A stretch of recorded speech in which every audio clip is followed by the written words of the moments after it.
I am thrilled to welcome you to the second annual online conference for educators, and I know this is not the first session today for some of you. The session today, Building Deeper Connections to the CCSS, C3 Framework, and Civic Competencies with Primary Sources. I'd like to introduce our presenters. Mara Grianek is the Program Director for the Barak Education Foundation TPS Barak Teaching with Primary Sources program and the Our American Voice Civic Engagement program. Mara is responsible for the development and implementation of both programs, as well as managing foundation employees and contractors. Joining Mara will be Pamela McGreer, a member of the Curriculum and Professional Development Team for the TPS Barak program for 4 years and a retired National Board Certified Middle School Librarian. Joining Pamela and Mara will be Julie Shaw, a learning consultant who develops transforming professional development and designs inquiry-based strategies to enhance literacy, critical thinking, and civic competencies. Mara, Pamela, and Julie, welcome. So I'm Julie Shaw, and welcome to the session. We're really happy to have you join us tonight. We're going to start with a quick collaborative primary source analysis, and then we'll look at how teaching with primary sources aligns to the Common Core State Standards, supports the C3 framework, and builds your students' civic competencies. So some of you may be familiar with the library's primary source analysis tool, which is a really great way to start teaching with primary sources. It is available in print or digital form, and while we won't be using this actual form today, we will be following its format. CPS Program Director Mara Grianek will lead you through this activity. Good evening, everyone. Thank you so much for joining us tonight. It's really nice to be here. So you see a photograph on the screen. Our first task is going to be to observe the image. Please take a moment to look at the details individually and collectively. Spend a moment observing the photo. Please describe what you see. What do you notice first? Anne, a girl wearing a crinoline slip under a gingham dress. Patty sees 2 people surrounded by a lot of people who seem to be harassing them. Carrie sees taunting. Logan sees faces. Teresa's building on those gentlemen and saying they may be making bunny ears. You might want to also look at what objects and people or objects are shown and how are they arranged. LaShawn sees a black young lady walking with people taunting her. Interesting, Faith, that you say you see 2 strong, well-dressed African Americans leading a group. Angie sees an African American girl with a group taunting white men and boys behind her. That's great. Thank you for all of your answers. Let's move along now. Our next task is going to be to reflect on what you see. We're going to start to make connections between our background knowledge and the image to create inferences or hypotheses. Let's think about the purpose of the photo. What does it make you think or feel? When you comment in the chat box, try to point to the evidence that makes you feel that way when you're looking at the picture. Faith notices that it's a study in contrast between the continents of the 2 figures in the foreground compared to the background. Ashton wonders if this is from the civil rights period. Mary Johnson noticed that all the boys are behind the young woman. As you're seeing this, try to connect with your background knowledge so that we get some context for why you're saying what you see. Hattie sees a young woman who's wearing her best outfit. Behind her are men who seem to be harassing her. She feels sad and scared for the young woman. Dimple feels empathy for her fellow Black Americans. Teresa thinks this is probably in the South during the civil rights era. Discomfort of different expressions toward the camera.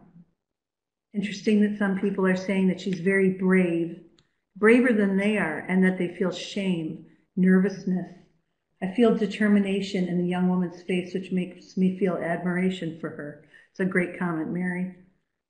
Carrie said that at first she felt sad, but she sees the determination and grit on the girl and the man's faces. Really, you can very well see that. So let's move along a little bit now. I'd like you to think about what makes you wonder about this image. Share what makes you question in this image. As you ask the questions, you might look again at the photo and see if you can find any clues to those questions as well. Ashton wants to know what happened before this photo. I wonder why the man to the right, if the man to the right is the father of the young woman, right? I wonder that as well, Patty.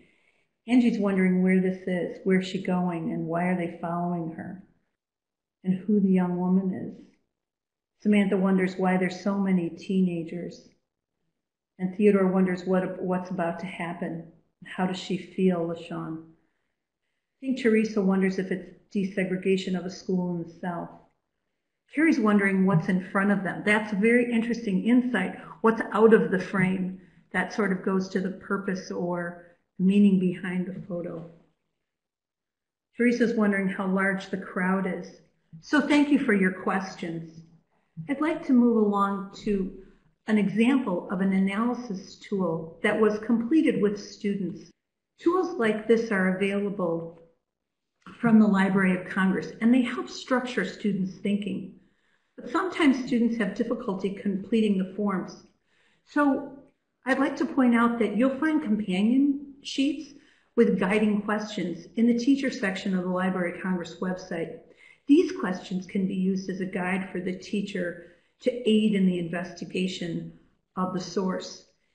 Teachers use these tools in a number of ways, and they've asked students to create lists with sometimes a minimum number of observations in each column or questions to make sure there's enough information to pique the students' curiosity and get their buy-in. Have any of you used the primary source analysis tools or those questions?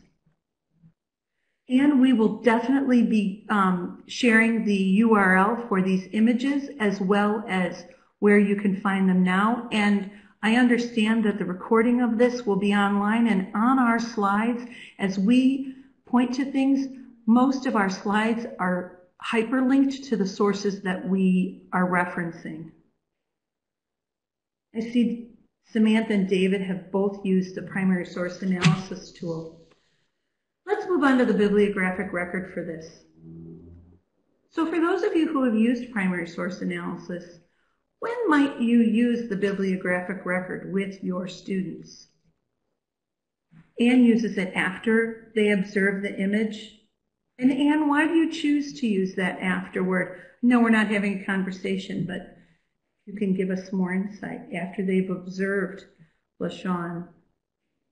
Anne notices that you should maybe get their reaction first, and David says afterward. After writing the questions, write Samantha. A number of teachers use that.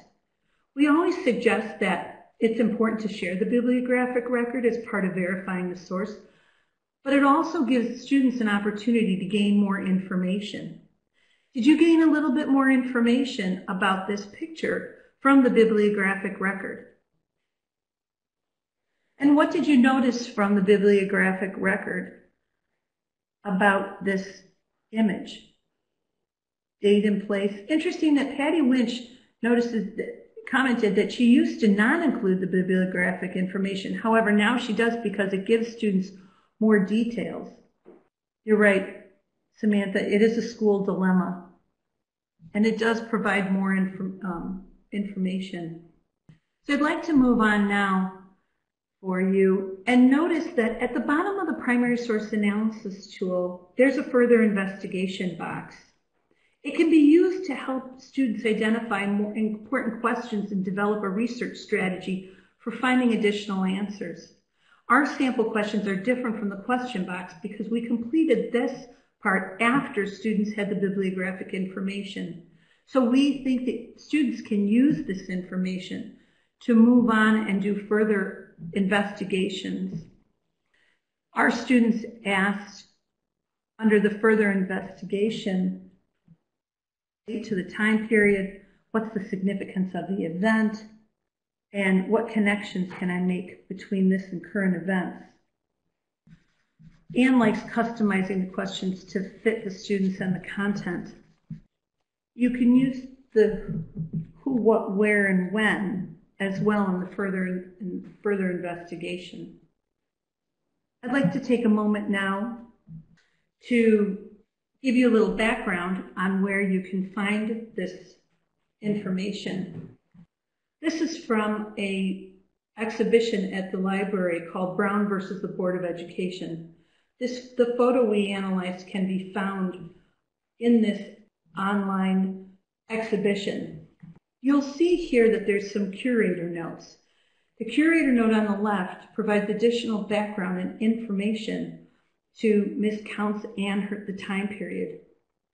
So if you were to look at this image directly from the Library of Congress, you would get a thumbnail, and some of you who are familiar with the library's resources understand that sometimes you have to go to the library to get the larger item, but through this online exhibition you can get the larger image and see it enlarged. Are there any questions about the short analysis that we did on Dorothy Geraldine Counts? If not, I'd like to pass this presentation baton back to Julie. Thanks, Mara. I'd like us to consider, just as you have all experienced, how teaching with primary sources naturally engages learners in the inquiry process. To interact with primary sources, we must read closely, evaluate content, consider bias, interpret perspectives, make inferences, ask questions, and pull together disparate pieces of evidence to think conceptually and draw conclusions. With primary sources, there are no easy or right answers. Primary sources present multiple perspectives, helping students recognize the complexity of issues and understand the importance of context for credible interpretation. Because primary sources represent authentic voices and points of view, students are better able to connect to the content not only intellectually, but also emotionally. That personal connection inherently makes the content more engaging and more memorable, leading students to develop enduring understandings. While there are certainly pros and cons to any set of standards, when I first read the Common Core Anchor Reading Standards, I immediately recognized the processes a historian uses. Tell us your views of the ELA Common Core Standards. How have the standards impacted your teaching? So you're not Common Core in Virginia, Patty, but are you familiar with the Common Core Standards? If not, we'll certainly give you a taste of that tonight and show you how the Common Core really aligns to primary source analysis. So one of the things is that the CCSS represents a shift from content to process-based standards. So there is definitely a lot of synergy between the literacy standards and teaching with primary sources. So David talks about being more intentional about claims, evidence, and justification. Juliet says she's just starting. Teresa talks about an approach and writing objectives based on a standard. And Angie talks about the standards inclusion of literacy across the curriculum. I totally agree, Angie. I think that is really a definite positive. LaShawn is talking about making them more deeper at the content and information. Right. And images especially, like the activity we just did, are fantastic for helping students to learn the processes outlined in the CCSS literacy standards.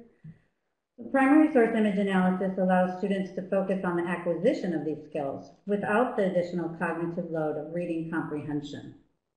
So again, we're talking about how we go from content to process.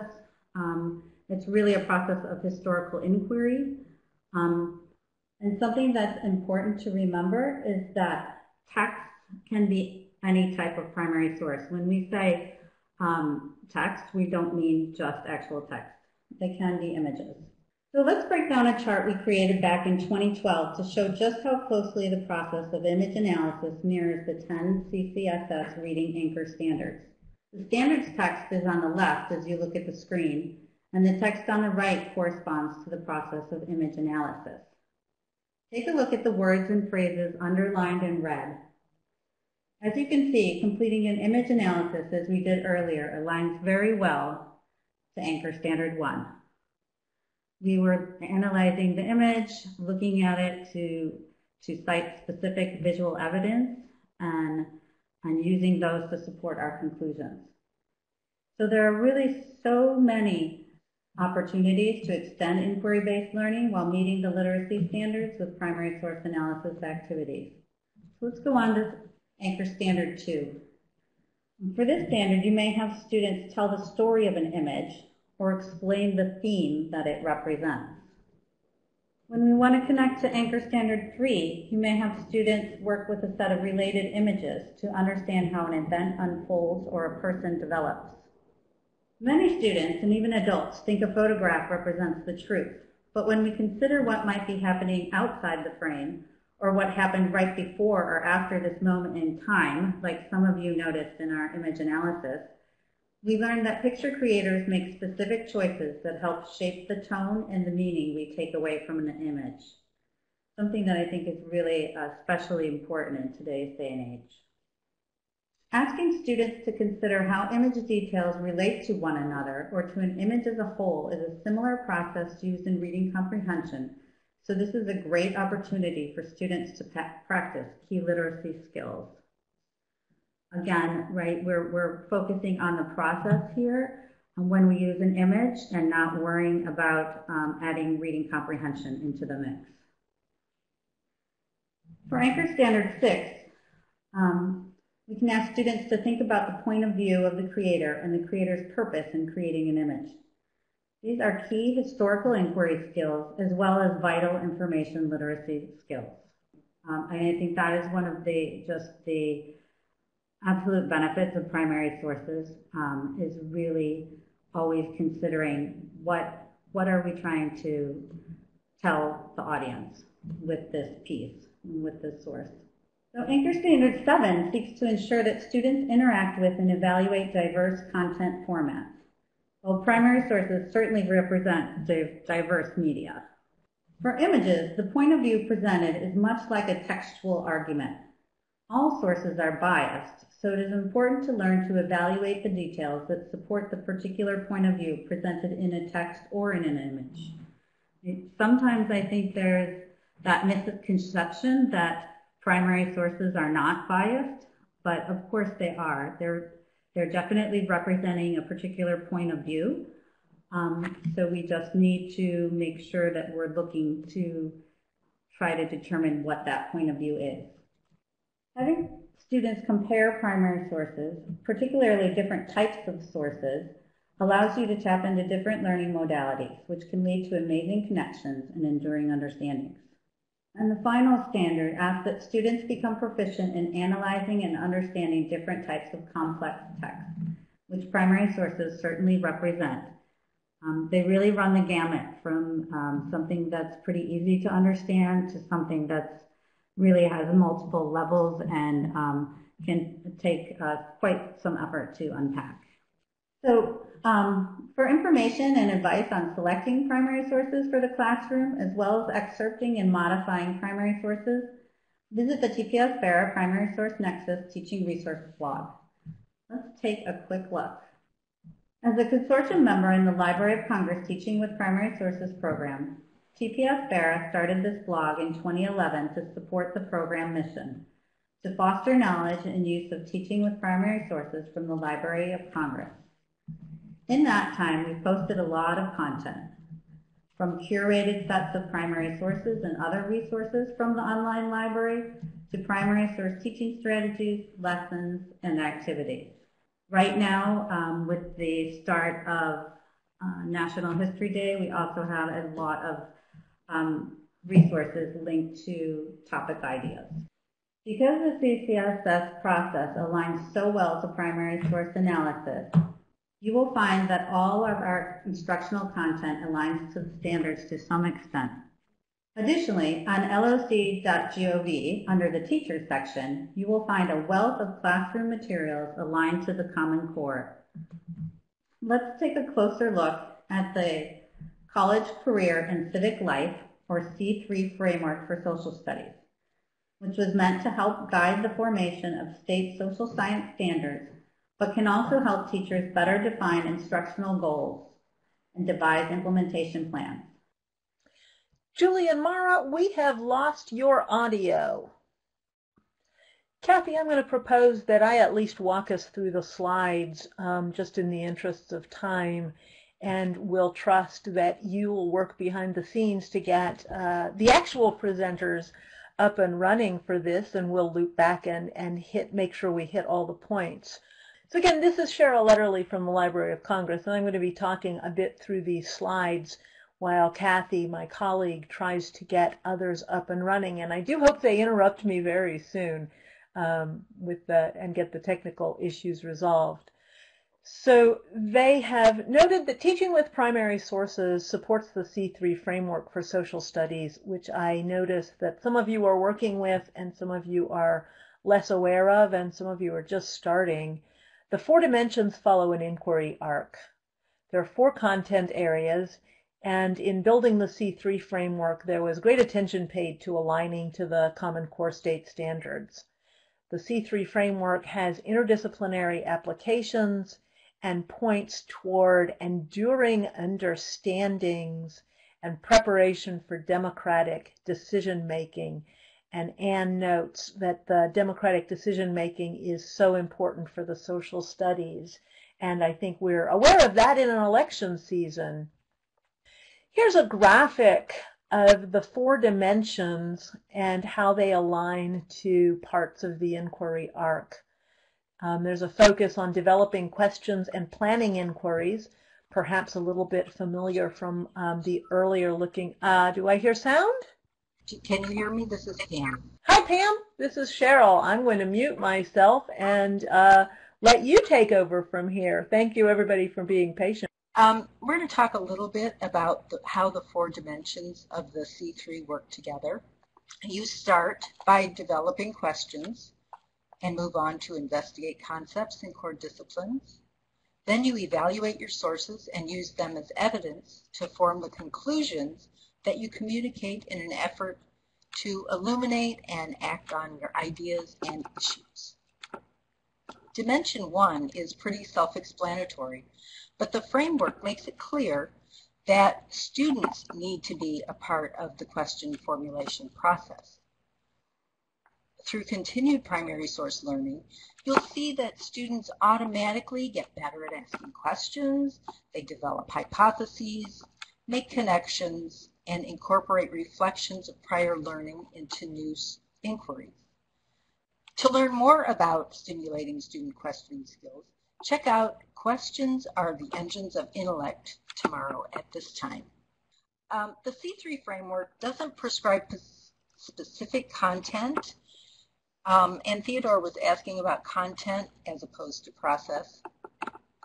But there are target concepts and skills practiced within the 4 main disciplines of Dimension 2, which are civics, economics, geography, and history. But remember, these disciplines are not meant to be taught in isolation. Primary source learning naturally provides cross-curricular connections. And there are resources for teaching these disciplines on the library's website, loc.gov. We also have information on the TPS-BERA Primary Source Nexus site. There are currently more than 50 lessons and more than 200 guided primary source analysis activities targeted for elementary, middle, and high school students, and they feature all kinds of primary source types. Okay, Dimension 3 and 4. The analysis of primary sources is at the heart of Dimension 3. This connects both the research and the verify phases of inquiry. The communicate phase of the inquiry arc is also carried out in Dimension 4. Students take action because learning is reflexive and recursive, and communicating conclusions can lead to new ideas to try out and new questions to explore. As you can see, the connections between the C3 framework and the English Language Arts Literacy Common Core State Standards are comprehensive and touch all areas: reading, writing, speaking, and listening. So let's think back again to our image analysis that we did at the beginning, and let's compare our work to the dimensions by considering some questions. Do we develop questions and plan for further inquiry? Which of the subject areas in social studies might the particular image we analyze pertain to? And how do they pertain? And remember again, the 4 disciplines are civics, economics, geography, and history. Now we found the source for you, but who evaluated it? You evaluated it, right? And based on your reflections and inferences, were you able to develop any claims yourself? How might the image analysis activity help you to communicate conclusions? What actions might you take to extend your newfound understanding? So this is a quote from the Guardians of Democracy report. We also firmly believe that an educated citizenry is essential to the practice of representative government. So today, when civics instruction is taught at all, it's often taught discreetly as a standalone subject. But when we teach with primary sources in any subject, we help students develop civic competency skills. So just what are these skills? Let's take a look. Capable citizens think creatively and critically. The Library of Congress has long realized that teaching with primary sources engages students, fosters inquiry, promotes critical thinking, enables the construction of knowledge, and stimulates innovative problem solving. Capable citizens are information literate, but what does that mean? Multiple universities have defined the information literate student as someone who can determine what information they need and figure out how to find it effectively and efficiently. They can evaluate the reliability and the relevance of their information and connect it to other information and knowledge. And they use information effectively to accomplish a specific purpose. These are all skills that are reinforced through primary source learning. Let's take a look at how 6 of Unesco's 11 stages of information literacy are supported by primary source learning. With primary sources, information is not spoon-fed to students. Instead, they need to actively look for and find information themselves. When students analyze and evaluate primary sources, they're creating new knowledge and making sense of that knowledge, thinking critically. And learning how to analyze and interpret primary sources provides students with the opportunity to evaluate a variety of communication formats and styles, and helps them to hone their verbal and written communication skills for specific purposes. Capable citizens are good communicators. Here's a tweet shared last month by a nationally recognized educator whose former student credits her success at college to inquiry-based lessons and learning with primary sources. The tweet contained this note from one of the student's professors at Vanderbilt. So take a minute and just scan this.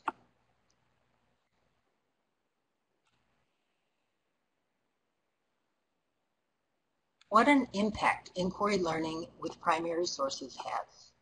I think we can all agree that this student was certainly prepared for college. Capable citizens are good collaborators. The analysis and interpretation of primary sources requires students to consider multiple perspectives and is often best completed collaboratively to provide students with different ideas and viewpoints. And as you can see in that top left picture, even young students can engage in the inquiry process using the primary source analysis tool. Okay, this year the Barra Education Foundation and its partner in the Teaching with Primary Sources program, Constitutional Rights Foundation, will be creating some exciting new cross-curricular civics lessons that incorporate primary sources from the library.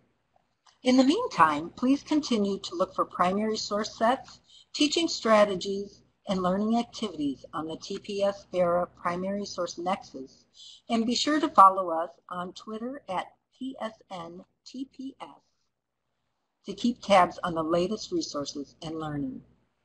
And remember, when you teach with primary sources, no matter the subject, you are implementing inquiry-based learning that aligns to the Common Core state standards, supports the C3 framework, and fosters civic literacy. And our last slide is a slide with links to all the resources that you can reference later. All right, so well, I want to thank our participants, and I want to thank especially our presenters today. Mara, Julie, Pam, I know that we had some technical glitches, but I want to thank you for a level of professionalism that is just amazing. So I thank you for your time and your expertise. And if you have any more questions, you can continue them on Twitter. Thank you, everyone, and we hope to see you at more sessions tomorrow night.